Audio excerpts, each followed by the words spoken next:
வணக்கம். ஆகாஷவாணி.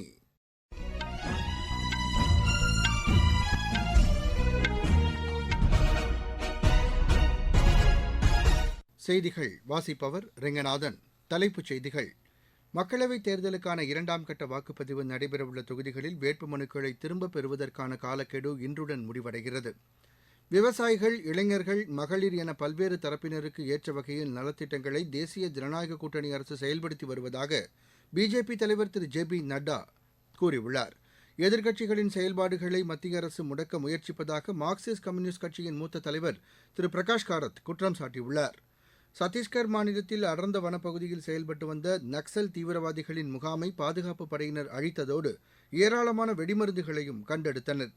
ஸ்பெயினில் உள்ள மாண்டி கார்லோ மாஸ்டர்ஸ் டென்னிஸ் போட்டியின் பிரதான சுற்றுக்கு இந்தியாவின் சுமித் நாகல் முன்னேறியுள்ளார். இனி விரிவான செய்திகள். மக்களவைத் தேர்தலுக்கான இரண்டாம் கட்ட வாக்குப்பதிவு நடைபெறவுள்ள தொகுதிகளில் வேட்புமனுக்களை திரும்பப் பெறுவதற்கான காலக்கெடு இன்றுடன் முடிவடைகிறது. மக்களவைக்கு 7 கட்டங்களாக வாக்குப்பதிவு நடைபெறவுள்ள நிலையில் 12 மாநிலங்கள் மற்றும் யூனியன் பிரதேசங்களில் உள்ள 88 தொகுதிகளுக்கு இம்மாதம் 26ஆம் தேதி தேர்தல் நடைபெறவுள்ளது. கேரளாவில் 20, கர்நாடகாவில் 14, ராஜஸ்தானில் 13, உத்தரப்பிரதேசம், மகாராஷ்டிரா மாநிலங்களில் தலா 8, மத்திய பிரதேசத்தில் 5, அசாம், பீகார் மாநிலங்களில் தலா 5, மேற்கு வங்கம், சத்தீஸ்கர் மாநிலங்களில் தலா 3, மணிப்பூர், திரிபுரா, ஜம்மு காஷ்மீரில் தலா ஒரு தொகுதியிலும் வேட்புமனுக்களை திரும்பப் பெற இன்று கடைசி நாளாகும். காலக்கெடு முடிவடைந்த பின்னர் இன்று மாலை இறுதி வேட்பாளர் பட்டியல் வெளியாகும். இதற்கிடையே முதற்கட்ட வாக்குப்பதிவு நடைபெறவுள்ள தமிழ்நாடு மற்றும் புதுச்சேரியில் உள்ள 40 தொகுதிகளிலும் அருணாச்சல பிரதேசம், மணிப்பூர், மேகாலயா, மிசோரம், நாகாலாந்து, சிக்கிம் மாநிலங்களில் தலா ஒரு தொகுதியிலும், அந்தமான், நிக்கோபார், லட்சத்தீவு யூனியன் பிரதேசங்களில் ஒரு தொகுதியிலும் வாக்குப்பதிவுக்கு இன்னும் 10 நாட்களே உள்ள நிலையில் அரசியல் கட்சித் தலைவர்களின் பிரச்சாரம் விறுவிறுப்பான கட்டத்தை எட்டியுள்ளது. தேசிய மற்றும் மாநில அரசியல் கட்சிகளின் தலைவர்கள் இந்த தொகுதிகளில் முகாமிட்டு தீவிர பிரச்சாரத்தில் ஈடுபட்டுள்ளனர். பிஜேபி மூத்த தலைவரும் பிரதமருமான திரு நரேந்திர மோடி மத்திய பிரதேச மாநிலம் ஜபல்பூரில் நேற்று திறந்த வாகனத்தில் சென்று வாக்காளர்களை சந்தித்து ஆதரவு திரட்டினார். அவருடன் மாநில முதலமைச்சர் டாக்டர் மோகன் யாதவ் உள்ளிட்ட பிஜேபியின் முக்கிய தலைவர்கள் கலந்து கொண்டனர். இதற்கிடையே தேசிய ஜனநாயக கூட்டணியில் உள்ள வேட்பாளர்களை ஆதரித்து பிஜேபி தலைவர் திரு ஜே.பி. நட்டா தமிழகத்தில் நேற்று திருச்சி, விருதுநகர் உள்ளிட்ட பல்வேறு இடங்களில் பிரச்சாரம் செய்தார். திருச்சியில் நேற்று மாலை திறந்த வாகனத்தில் சென்று வாக்காளர்களிடையே அவர் ஆதரவு திரட்டினார். மதுரை மாவட்டம் திருமங்கலத்தில் நேற்றிரவு தேர்தல் பிரச்சாரக் கூட்டத்தில் பேசிய அவர், இந்தியாவுக்கான உற்பத்தி இயக்கத்தின் சார்பில் உள்நாட்டிலேயே ஏராளமான பொருட்கள் உற்பத்தி செய்யப்படுவதாகவும் வெளிநாடுகளில் இருந்து இறக்குமதி கணிசமாக தவிர்க்கப்பட்டுள்ளதாகவும் கூறினார். விவசாயிகள், இளைஞர்கள், மகளிர் என பல்வேறு தரப்பினருக்கு ஏற்ற வகையில் நலத்திட்டங்களை தேசிய ஜனநாயக கூட்டணி அரசு செயல்படுத்தி வருவதாகவும் அவர் தெரிவித்தார். திண்டுக்கல்லில் நேற்று நடைபெற்ற தேர்தல் பிரச்சாரக் கூட்டத்தில் பேசிய மார்க்சிஸ்ட் கம்யூனிஸ்ட் கட்சியின் மூத்த தலைவர் திரு பிரகாஷ் காரத் எதிர்க்கட்சிகளின் செயல்பாடுகளை மத்திய அரசு முடக்க முயற்சிப்பதாக குற்றம் சாட்டினார். ஆதாரங்கள் இல்லாமல் தில்லி முதலமைச்சரும் ஆம் ஆத்மியின் ஒருங்கிணைப்பாளருமான திரு அரவிந்த் கெஜ்ரிவால், ஜார்க்கண்ட் முன்னாள் முதலமைச்சர் திரு ஹேமந்த் சோரன் ஆகியோரை அமலாக்கத்துறையினர் கைது செய்துள்ளதாகவும் அவர் கூறினார். தேர்தல் பத்திரங்கள் மூலமாக பிஜேபி தனியார் நிறுவனத்திடமிருந்து ஏராளமான நிதியுதவியை பெற்றுள்ளதாகவும் அவர் தெரிவித்தார். ரஷ்யாவில் இந்திய கடற்படைக்காக கட்டப்பட்டு வரும் 2 போர்க்கப்பல்கள் இந்த ஆண்டு இறுதியில் இந்தியாவிடம் ஒப்படைக்கப்படும் என்று செய்திகள் தெரிவிக்கின்றன. உக்ரைன், ரஷ்யா இடையிலான மோதல் காரணமாக இந்த கப்பல் கட்டும் பணி தாமதமாகியுள்ளது.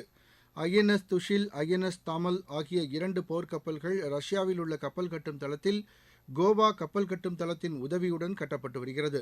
அந்த பணிகளில் ஏற்பட்டுள்ள முன்னேற்றம் தொடர்பாக கடற்படையின் உயரதிகாரிகள் ரஷ்யா சென்று ஆய்வு செய்துள்ளனர்.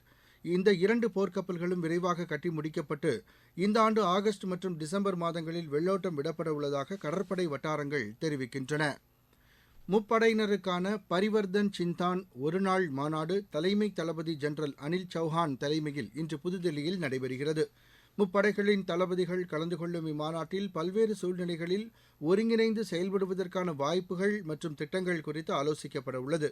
தொழில்நுட்ப ரீதியில் மேம்படுத்துவது, செயல்பாடுகளில் சீர்திருத்தங்களை கொண்டு வருவது உள்ளிட்ட முக்கிய விஷயங்கள் குறித்தும் இம்மாநாட்டில் விவாதிக்கப்பட உள்ளது. எதிர்காலத்தில் எந்தவொரு சூழ்நிலையையும் ராணுவ ரீதியில் எதிர்கொள்வதற்கான தயார் நிலை குறித்தும் இம்மாநாட்டில் விவாதிக்கப்படும் என்று பாதுகாப்பு அமைச்சகம் தெரிவித்துள்ளது. நீங்கள் கேட்டுக்கொண்டிருப்பது ஆகாஷவாணியின் செய்தி அறிக்கை. தேர்தல் வந்துருச்சு, வாங்க மக்கா எந்திருச்சு, ஓட்டு போடுங்களே, 4 முறை சிந்திச்சு, வாக்களிக்கும் வயசு இருக்கு, ஓட்டு போட மிஷின் இருக்கு,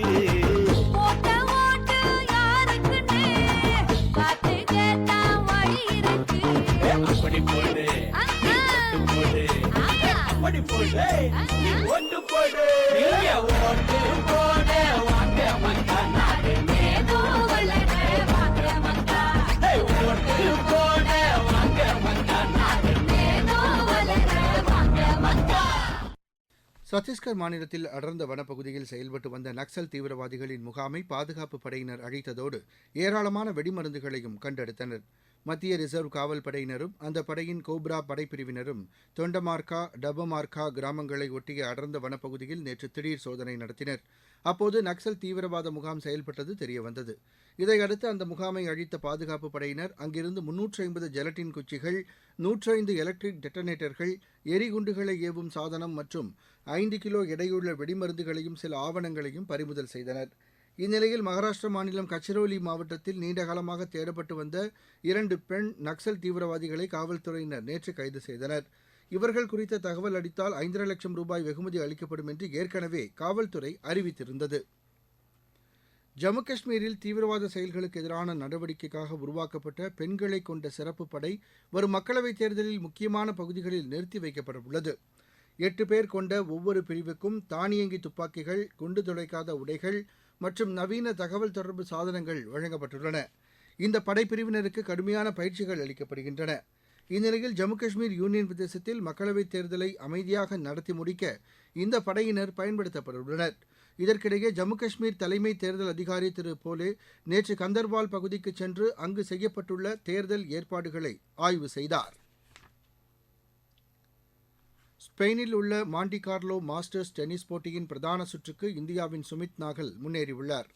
நேற்று நடைபெற்ற கடைசி தகுதிச் சுற்றுப் போட்டியில் அவர் 7-5, 2-6, 6-2 என்ற செட் கணக்கில் அர்ஜென்டினாவின் டயஸ் அகோஸ்டாவை வென்றார். கடந்த 42 ஆண்டுகளில் இந்தியர் ஒருவர் இப்போட்டியின் பிரதான சுற்றுக்கு முன்னேறுவது இதுவே முதல் முறையாகும். ஐபிஎல் கிரிக்கெட் போட்டியில் லக்னோ அணி 33 ரன் வித்தியாசத்தில் குஜராத் அணியை வென்றது. லக்னோவில் நேற்று நடைபெற்ற போட்டியில் முதலில் விளையாடிய லக்னோ அணி நிர்ணயிக்கப்பட்ட 20 ஓவரில் 5 விக்கெட் இழப்பிற்கு 163 ரன் எடுத்தது. 164 ரன் எடுத்தால் வெற்றி என்ற இலக்குடன் பின்னர் களமிறங்கிய குஜராத் அணி 18.5 ஓவரில் 130 ரன்னுக்கு ஆட்டமிழந்தது. யாஷ் தாக்கூர் அற்புதமாக பந்து வீசி 5 விக்கெட்டுகளை வீழ்த்தினார். முன்னதாக மும்பையில் நடைபெற்ற ஆட்டத்தில் மும்பை அணி 29 ரன் வித்தியாசத்தில் தில்லி அணியை வென்றது. சென்னையில் இன்றிரவு 7:30 மணிக்கு நடைபெறவுள்ள ஆட்டத்தில் சென்னை அணி கொல்கத்தா அணியை எதிர்கொள்கிறது. ஐஎஸ்எல் கால்பந்து போட்டியில் ஈஸ்ட் பெங்கால் அணி பெங்களூரு அணியை வீழ்த்தியது. கொல்கத்தாவில் நேற்று நடைபெற்ற ஆட்டத்தில் ஈஸ்ட் பெங்கால் அணி 2-1 என்ற கோல் கணக்கில் பெங்களூரு அணியை வென்றது. பெர்த்தில் நடைபெற்ற ஆடவர் ஹாக்கி தொடரின் 2வது போட்டியில் ஆஸ்திரேலியா 4-2 என்ற கோல் கணக்கில் இந்தியாவை வென்றது. தெற்கு காசா திட்டுப் பகுதியிலிருந்து ராணுவ வீரர்களை இஸ்ரேல் விலக்கிக் கொண்டுள்ளது. ஹமாஸ் அமைப்பினர் இஸ்ரேல் மீது கடந்த ஆண்டு அக்டோபர் மாதம் 7ஆம் தேதி தாக்குதல் தொடுத்த பின்னர் காசா பகுதி மீது இஸ்ரேல் கடுமையான தாக்குதலை மேற்கொண்டது. இதில் 1000த்திற்கும் மேற்பட்டோர் உயிரிழந்த நிலையில் தனது ராணுவ வீரர்களை விலக்கிக் கொள்வதாக இஸ்ரேல் அறிவித்துள்ளது. இஸ்ரேல் பாலஸ்தீனம் இடையே போர் நிறுத்தம் ஏற்பட வேண்டும் என்று ஏராளமான நாடுகள் வலியுறுத்தியுள்ளன. பாலஸ்தீன தீவிரவாதிகளுக்கு எதிரான நடவடிக்கையில் இஸ்ரேல் ஒருபடி முன்னேறியுள்ளதாக அந்நாட்டின் பிரதமர் திரு பெஞ்சமின் நெதன்யாகு கூறியுள்ளார். ஹமாஸ் தீவிரவாதிகளால் கடத்திச் செல்லப்பட்டு பிணை கைதிகளாக வைக்கப்பட்டுள்ள அனைவரையும் விடுவிக்காத வரை போர் நிறுத்தம் என்ற பேச்சுக்கே இடமில்லை என்றும் அவர் கூறினார். பேச்சுவார்த்தைக்கு இஸ்ரேல் தயார் என்றும் ஆனால் சரணடைய அல்ல என்றும் அவர் விளக்கம் அளித்துள்ளார். தமிழகத்தின் வட மற்றும் உள் மாவட்டங்களின் வெப்பநிலை 5 டிகிரி செல்சியஸ் உயரக்கூடும் என்று சென்னை வானிலை ஆய்வு மையம் தெரிவித்துள்ளது. இன்று வெப்பநிலை 39 டிகிரி செல்சியஸாக இருக்கக்கூடும் என்றும் கடலோர மாவட்டங்களில் அனல் காற்று வீசக்கூடும் என்றும் அந்த மையம் கூறியுள்ளது. இந்நிலையில் கோவை மாவட்டத்தின் சில இடங்களில் நேற்று லேசான மழை பெய்தது. இருப்பினும் மாநிலத்தின் பெரும்பாலான பகுதிகளில் வறண்ட வானிலையே நிலவியது. மீண்டும் தலைப்புச் செய்திகள்.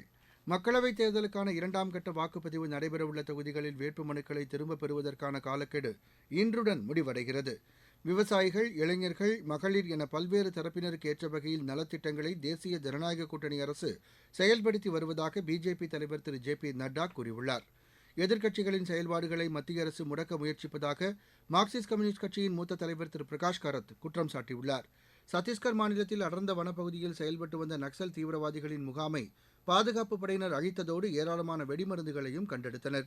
ஸ்பெயினில் உள்ள மாண்டி கார்லோ மாஸ்டர்ஸ் டென்னிஸ் போட்டியின் பிரதான சுற்றுக்கு இந்தியாவின் சுமித் நாகல் முன்னேறியுள்ளார். இத்துடன் இந்த செய்தி அறிக்கை நிறைவடைந்தது.